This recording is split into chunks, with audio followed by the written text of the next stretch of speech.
Alright, hello everyone, this is Abraham Capro, and welcome back to 60 Parsecs. It's been a while, and yeah, let's just get right into it and continue from where I left off, which I barely remember what I did. But I'm sure we'll figure it out. I know I sent someone out on an expedition, but that's about it. So yeah, it's gonna be exciting for me as well.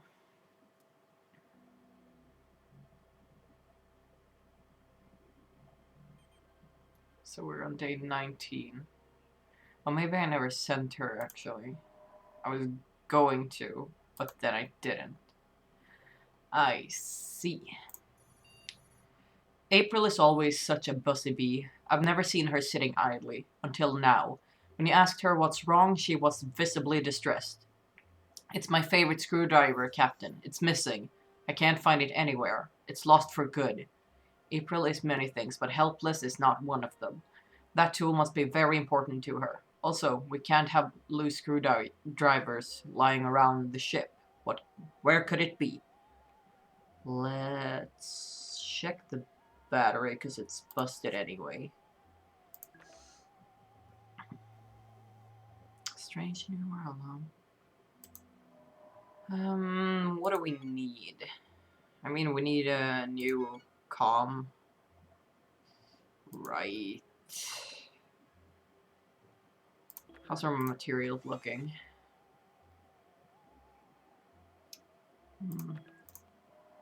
Could use some more of that. That's not looking promising. That's looking better. Let's choose you, and I'm gonna give you the gun and the armor. I don't think you need the armor, though, so maybe not. Just a gun. Alright. You're tired, hungry. Oh, you're not super hungry, so think we're good. Alright, let's go.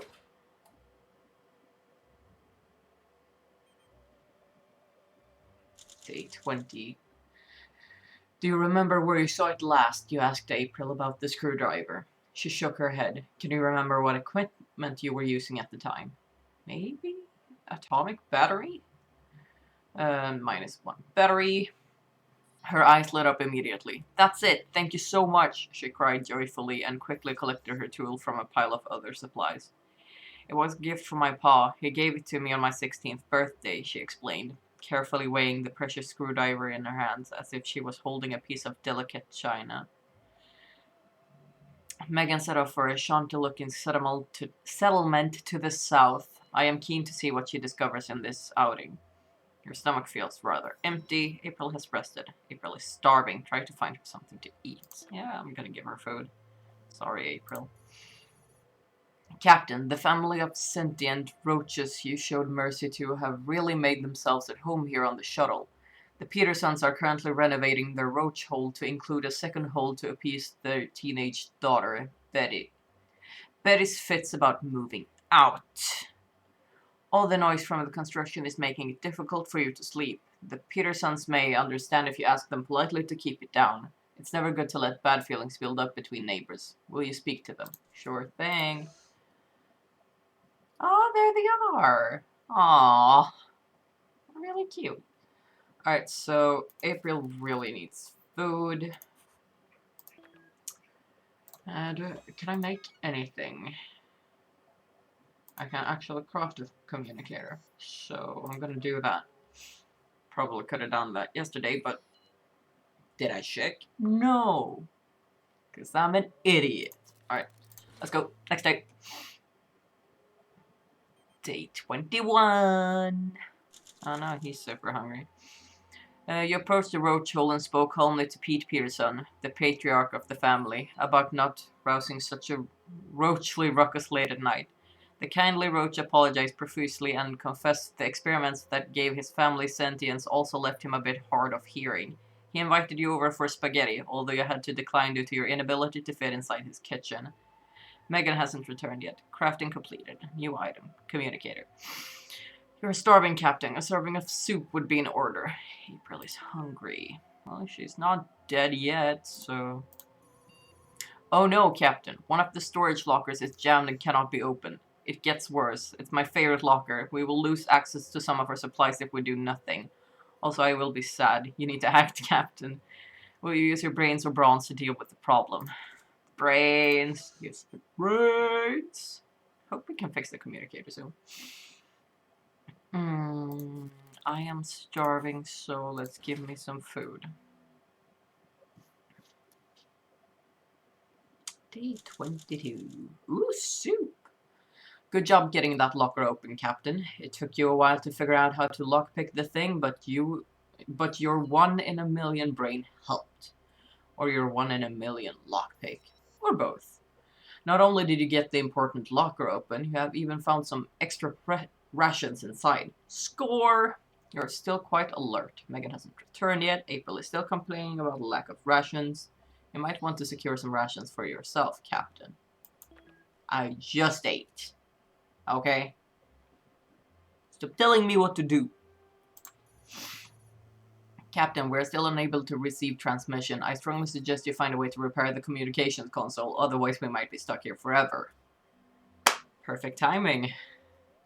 Finally. Can I make anything else? Or maybe I can't repair anything. Can I upgrade anything? Ooh. I'm gonna upgrade the handbook, actually. Might come in handy. And no one's getting food. Ah, rude like that. Megan should return tomorrow. Hello, world. Goal achieved. Fix the shuttle's communication system. Goals updated. Blah, blah, blah, blah. Great success, Captain. The communicator attached to the communications console worked like a charm. I won't judge the aesthetics since we can finally receive the answered transmissions. Now all we need to do is wait for someone to contact us. Someone will find us. Eventually. You could tell April was amazed by what we achieved today. She almost smiled. There's hope, Captain. You're still very mentally stable, you still feel hungry, Megan is still exploring the outside world, April keeps asking for soup, upgrade completed, blah blah blah. Alright, let's check my goals. Make 5 successful intelligence attribute decisions, will probably happen, and await contact. Oh no. That is not good. The shuttle is in danger, Captain. We are on the path of a vicious gale of a nasty chemical composition, which is threatening to sabotage our air filters. They need to be protected, but I lost the remote control due to microdamage from the winds. They have to be closed manually. This toxic tornado is close enough that going out there without the proper equipment could be suicide. If you can do anything, now is the time to act, Captain. Well, I can't. So... that kinda blows. Oh well. Hopefully Megan returns tomorrow so we can get... oh, how am I looking? I'm looking fine. So we can get enough to make medkit. Yeah, I'm gonna need that medkit. Not wanting to risk your health if health is generally a good instinct, Captain. But this time around it might have been the wrong call. The toxic winds blew over the shuttle and got into our unsecured air filters. The chemical makeup of the winds is such that most human organisms are sure to suffer severe pain, nausea, and plethora of other nasty consequences, some of which I see are already manifesting. Yuck. Try to keep your insides, you know, inside. Megan came back, Captain. The town to the south turned out to be a settlement built around the unexploded warhead. Law in the settlement is played fast and loose. Megan came back with a bloody nose, ravenous, and pretty shook up. She said that Phobians who founded Warhead Town were a band of transients exiled from their post-war silos for various reasons. Some were hospitable, if anxious, but some weren't. Megan faced down several encounters with muggers and would-be lawmen with her trusty pistol. The weapon barely worked by the end of the trip. The greasy river that runs through Warhead Town sweats oil and, to Megan's delight, chemicals for good crafting. She gathered a slew of the least gross stuff. At one point, Megan encountered a hag-like Phobian with streaky hair growing off its headpiece. Ooh. It muttered in the wormy native tongue and shoved an artifact into Megan's hands before retreating into the shadows. Megan spotted a number of unusual undergarments hanging from a line, and she didn't hesitate to grab a sock. Megan picked up a working communicator. Lucky find, Austria citizen. While outside, Megan stumbled upon a mask. Even the filters are intact. Where does all this soup come from? It's a great mystery of the universe and everything. Anyway, Megan has returned to berry soup. A strange place, Warhead Town, but well worth visiting. Megan's wanderlust has been quenched one way or another. Your stomach feels rather empty, Captain. April assures you that you can still count on her friendship. You're weak, Captain. Not going to lie, this is pretty bad. Consider crafting a first aid kit and patching yourself up before it's too late. Yeah. You're badly hurt, sir. Please consider crafting a first aid kit and treating your injuries ASAP. It won't get better on its own, I'm afraid. I've decoded a few signals that have been passed around recently. They all contain a mention of crashed alien ship. Maybe we are the aliens they're talking about. Megan is starving, better get her something to eat. Megan is tired after a trip outside. She will have to rest for a while before she can leave the shuttle again. April is in poor health. She looks weak. April was hurt, Captain. April is starving. Better get her something to eat. Alright, so what I'm going to do is... Crap. I'm going to craft a medkit. Because it's very desperately needed. I am gonna feed everyone, actually. Might as well keep everyone in the same cycle. Captain, you've neglected your oral hygiene and haven't brushed your teeth in a while. Excuse me. So now you need to pull that nasty tooth before it gets worse. Don't worry, it's only going to hurt a little, and there might be a complimentary sticker in it for you. As per protocol, the necessary tools were automatically dispensed. 1 piece of string. I'm sorry.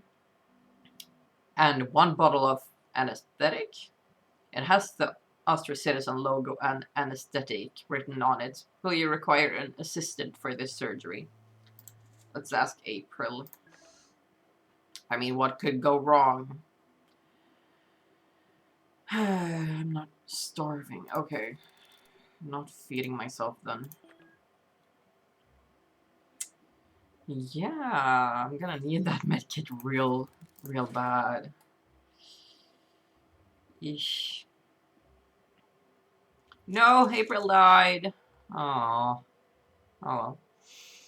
You took it like a champ, but a terrified and disgusted April wanted to shock and instead of drinking the whole bottle of anesthetic to calm. Insisted on drinking the whole bottle of anesthetic to calm her nerves.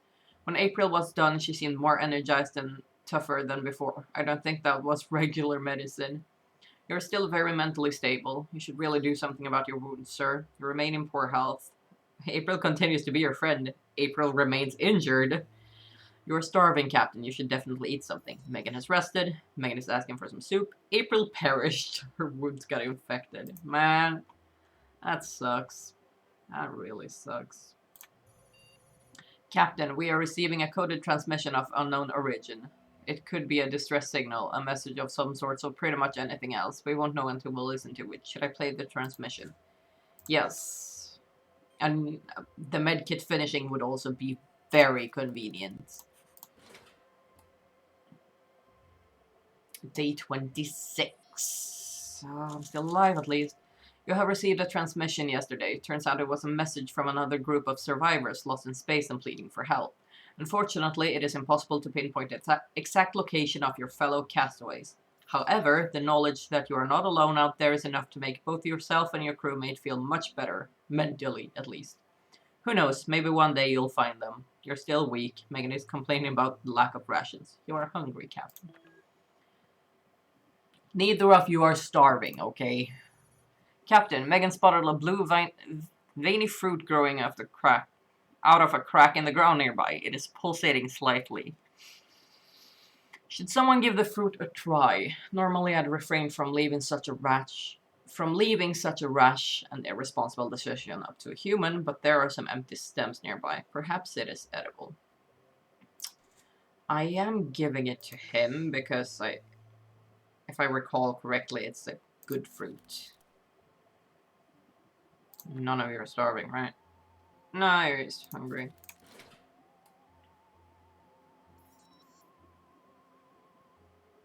I live through my wounds. You decide that the blue fruit near the ship was worth trying. Your face gluttonous with pleasure as you sunk your teeth in, before quickly turning to horror. The other half was full of purple, wriggling worms. You began trying to spit it out, but fell into a spasm, and woke up a few minutes later, saying your mind was buzzing as if at double speed. You flipped into a handstand and began perambulating around. Clearly, those worms did something. Let's hope the effects don't turn. You still feel hungry. Megan keeps asking for soup. Crafting completed, blah blah blah. Yeah, I'm gonna do that now, before I forget. Captain, our communication equipment is detecting something. I don't think it's a transmission. I think it's a whale. Something is crying out for help nearby. Would you like to go and investigate? Yeah, sure. Alright. I am pulling the lever. And then I'm calling it a day, I was gonna say. So I'm gonna close this before anything. And, yeah. Thank you all so much for watching, and I hope to see you in another video. Bye-bye!